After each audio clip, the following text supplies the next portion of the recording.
Assalamualaikum warahmatullahi wabarakatuh, anak-anakku yang dirahmati Allah. Kali ini kita akan membahas interaksi atau gaya antar molekul. Nah, dalam hal ini akan dibahas tentang interaksi atau interaksi antar molekul kovalen. Sebelumnya kalian lihat dulu ini, perhatikan. Ini adalah ada air dan gula, sirup ya. Yang ini adalah air yang berwujud padat, yaitu es. Kalian lihat di air yang atau es yang di bawah permukaan air seperti ini. Yang di atas permukaan air hanya seperti ini ya. Kalau misalkan kita gambarkan, ataukah gambar kiri ataukah gambar kanan kira-kira? Kalau dilihat bagaimana? Nah, tentunya gambar yang sebelah kiri ya. Mengapa demikian? Kemudian Ibu punya dua gelas, asalnya seperti ini.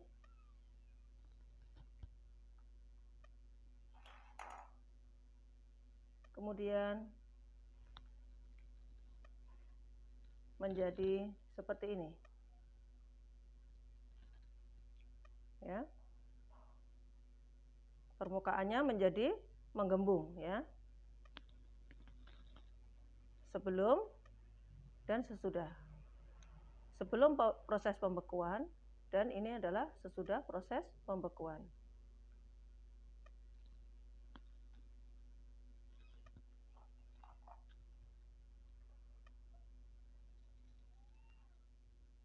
Nah, Ibu juga punya temannya Ibu ini, si ikan cupang. Ada tanaman hidrilla yang membebaskan gas oksigen dalam air. Kemudian ikan cupangnya atau ikan bisa bernafas di dalam air. Pertanyaannya, mengapa gas oksigen bisa larut ke dalam air? Dan mengapa ikan bisa bernafas di dalam air?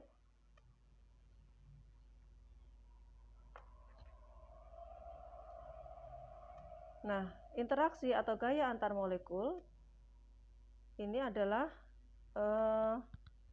masih dalam konteks yaitu seperti pada gaya adesi dan kohesi. Ada pepatah seperti air di daun talas.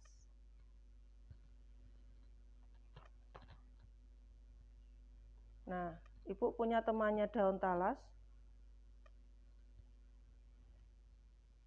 Perhatikan. Nah, lihat airnya mengumpul dengan air. Nah, jadi sesama molekul air dia tidak tidak bercampur dengan daunnya. Jadi hanya membentuk permukaan yang menggembung atau permukaan gelembung yang di atas daun. Nah, ini adalah salah satu contoh dari sifat adesi dan kohesi.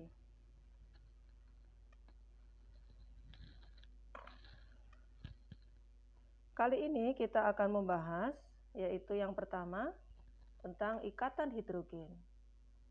Apakah itu ikatan hidrogen? Ikatan hidrogen terjadi antara atom H dengan atom F, atom H dengan atom O, atom H dengan atom N pada molekul tetangganya.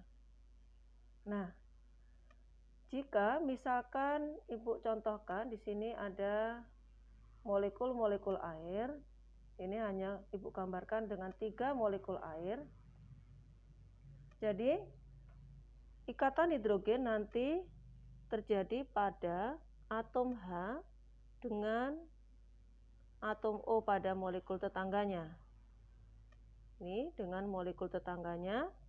Kemudian ini kalau digambarkan jadinya sangat acak sekali anak-anak. Jadi H dengan ini. Nah, jadi saling bertumpang tindih.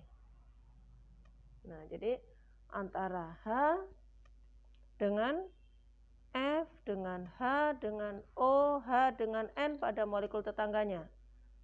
Ya. Itulah ikatan hidrogen. Jadi kalau digambarkan H dengan F, H dengan O, H dengan N. Nah, ikatan hidrogen ini nanti akan juga menyebabkan sifat pada suatu molekul. Pada molekul air, ikatan hidrogen ini antara air yang berwujud padat dengan air yang berwujud cair itu akan menyebabkan apa kira-kira? Ini tadi esnya atau air padat tenggelam ataukah mengambang? Ya, mengambang ya. Mengapa kok mengambang? Pasti jawaban kalian adalah karena berajenis. Berajenis. Es lebih kecil daripada berajenis air. Mengapa demikian? Padahal dia sama-sama H2O-nya. Sama-sama airnya. Cuma wujudnya saja yang berbeda. Nah, ini bisa dijelaskan dengan bentuk molekul yang kemarin sudah kita bahas dalam teori VSEPR. Bahwa molekul air berbentuk asalnya adalah tetrahedral dengan atom H dan atom O yang diikat sebanyak 2. Nah, sehingga bentuk dasarnya yang seharusnya tetrahedral semacam ini menjadi memiliki 2 PEB. Nah, jadi ini nanti putus ikatannya, kemudian ini juga putus ikatannya, ya. Yang ini adalah PEI dan ada 2 PEB yang Ibu gambarkan semacam ini, PEI dan PEB. Wilayah PEB lebih luas daripada PEI, sehingga tolak menolaknya juga semakin besar. Ini untuk satu molekul. Bagaimana jika lebih dari satu molekul? Misalkan ini ada 2 molekul. Pada air atau H2O liquid, ikatan hidrogennya sangat teratur dan jaraknya berdekatan. Ya. Tetapi jika pada air yang berwujud padat, ikatan hidrogen antar molekulnya akan memanjang. Nah, ketika memanjang semacam ini mengakibatkan kerapatan antar molekul menjadi semakin berkurang atau semakin renggang.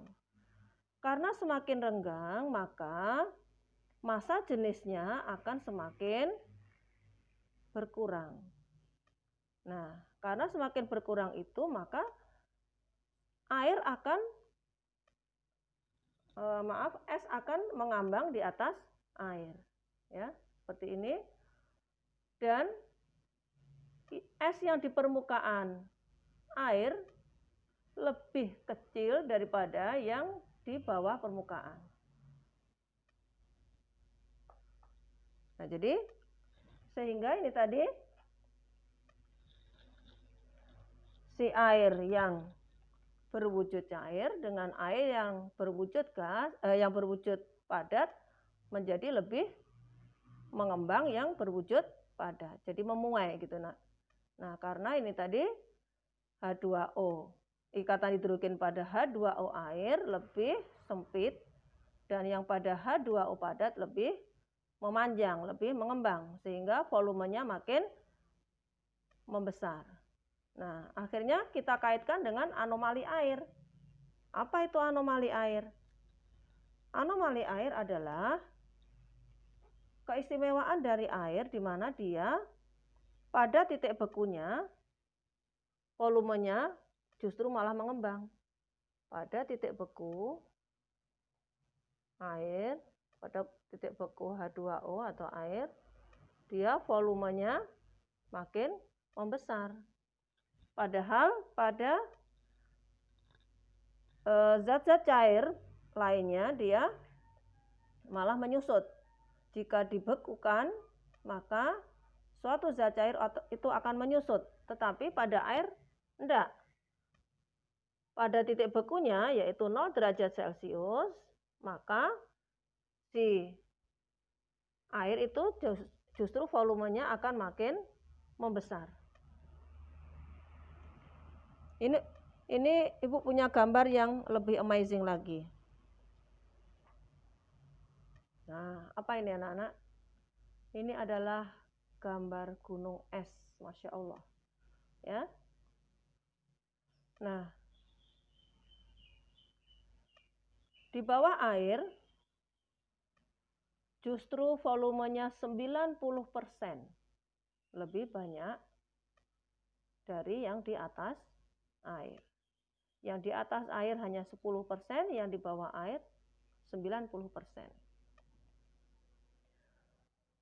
Ini adalah gunung es yang beratnya 3 miliar ton, Masya Allah ya. Jadi dia meskipun beratnya 3 miliar ton tetap mengambang. Karena itu tadi ikatan hidrogen pada H2O padat lebih mengembang atau lebih memanjang yang menyebabkan dia menjadi ringan dibandingkan dengan H2O liquid. Ya. Nah, ini juga demikian. Masya Allah, Ibu ngambil dari International Compass.com. Nah, jadi H2O padat dan H2O cair sama-sama zatnya adalah air, tetapi dia memiliki berat jenis yang berbeda ya. Inilah efek dari ikatan hidrogen. Nah, tadi Ibu gambarkan pada molekulnya, yaitu ini 2 PEI dan 2 PEB. Nah, kemudian kita akan membahas tentang gaya van der Waals. Gaya van der Waals itu nanti juga dipengaruhi dari massa molekul relatif. Massa molekul relatifnya makin besar, polarisasi ikatannya makin besar, sehingga titik didih dan titik lelehnya juga makin besar. Nah, apa itu gaya van der Waals? Yaitu yang pertama adalah gaya orientasi atau dipol-dipol. Terjadi antara molekul polar dan polar. Yaitu contohnya pada air, amonia, dan juga dalam udara ya. Berarti kalau ini antara molekul air, ini antara molekul amonia, dan ini bisa terjadi interaksi semacam itu di dalam udara, salah satunya ya. Nah, untuk mengingatnya mudah, dipol, akhirnya pol, berarti antara polar dan polar ya. Nah, tentunya kalian masih ingat apa itu molekul polar? Molekul polar adalah molekul yang memiliki dua kutub, yaitu kutub negatif dan kutub positif. Antara kutub negatif dan positif pada molekul yang satu akan mempengaruhi molekul yang lain sehingga dia memiliki ikatan yang kuat antar molekulnya. Yang kedua adalah gaya dispersi. Dispersi atau gaya London. Gaya London huruf akhirnya N. Berarti antara non-polar dan non-polar. Yaitu misalkan gaya antar molekul oksigen. Nitrogen, hidrogen, karbon dioksida, dan metana. Dan masih banyak lagi antara molekul non-polar dengan non-polar. Nah, Di dalam udara, ini komposisi udara banyak sekali anak-anak, yaitu dia adalah campuran gas dan partikel lain. Campuran gasnya adalah ini, gas nitrogen, oksigen, karbon dioksida, ozon, air, uap air, dan hidrogen, metana, dan gas mulia. Nah, untuk gas mulia ada beberapa, yaitu tolong diingat, helium, neon, argon, kripton, xenon, radon. Heboh negara Arab karena serangan ranjau. Kemarin kita gitu ya. Nah, ini juga ada di dalam udara, gas-gas mulia ini. Partikel lain itu bisa berupa zat padat, yaitu garam, karbon, sulfat, nitrat, dan lain-lain.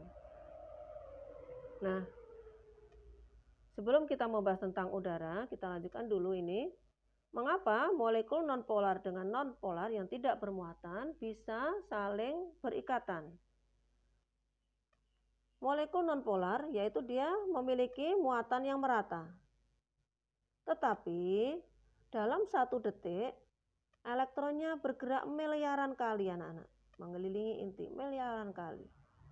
Sehingga pada suatu saat dia akan mengumpul pada satu tempat, misalkan di sini, di sebelah kiri. Nah, ketika elektronnya mengumpul di satu tempat semacam ini, terpusat muatannya di sebelah kiri, maka dia akan bermuatan negatif. Kemudian yang darah yang sepi, ini bermuatan positif, ini bersifat sementara. Nah, ketika sementara semacam ini, dia akan mempengaruhi molekul nonpolar tetangganya, sehingga ini menjadi bermuatan negatif. Nah, yang sini akan bermuatan positif, demikian seterusnya. Ya. Sehingga untuk gaya dispersi atau gaya London bersifat putus nyambung. Sesaat bersambung, sesaat putus, demikian seterusnya. Ini untuk gaya nonpolar dengan nonpolar atau dispersi. Sekali lagi masih Ibu contohkan di dalam udara. Dan yang terakhir adalah gaya imbas atau gaya induksi, yaitu antara polar dengan nonpolar. Nah, jadi si polar ini berdekatan dengan molekul nonpolar yang tidak bermuatan. Nah, karena berdekatan ini dalam sesaat dia akan segera membentuk yang ini polar tadi, yang nonpolar akan tertular gitu. Nah, jadi tertular sehingga dia menjadi bermuatan seperti pada molekul polar tetangganya. Nah, jadi seperti gas oksigen dan air. Itulah mengapa tadi gas oksigen dari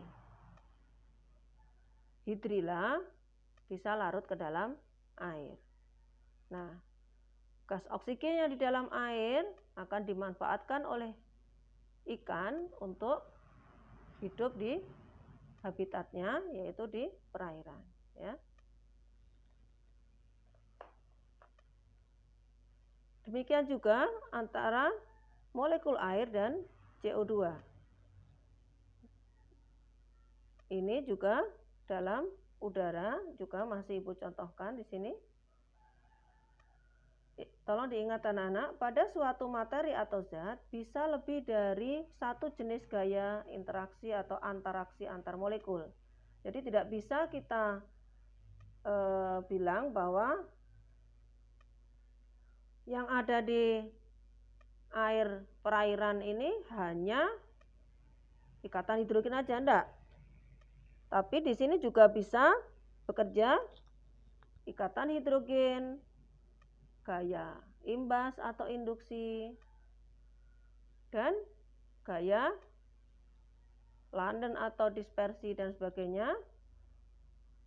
Nah, jadi gaya-gaya antar molekul ini bisa bekerja lebih dari satu jenis dalam suatu interaksi molekul. Nah, jadi interaksi antar molekul atau interaksi antar molekul ini akan menentukan sifat suatu zat. Bisa sifat fisis atau sifat kimia. Yang paling sering adalah sifat fisis ya. mulai titik didih, titik lebur, viskositas atau kekentalan, dan lain-lain.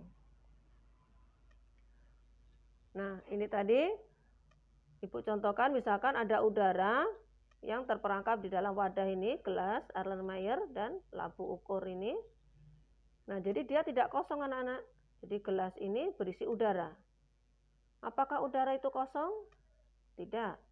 Udara terdiri dari komposisi udara, yaitu berupa gas, ini tadi, dan juga berupa partikel lain.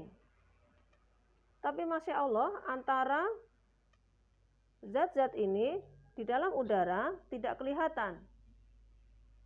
Seperti yang di hadapan kita ini. Apakah kita bisa membedakan? Oh, di sini ada nitrogen, di sana ada hidrogen, di sini ada CO2, gitu kan tidak bisa. Semua gas ini bercampur merata, homogen.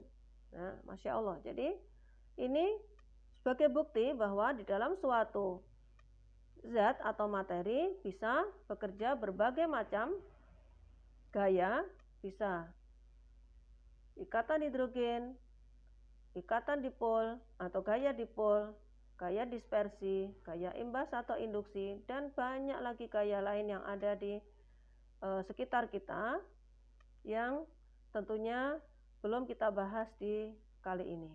Ini hanya masih sebagian kecil dari gaya antar molekul yang tadi kita khususkan dalam molekul kovalen.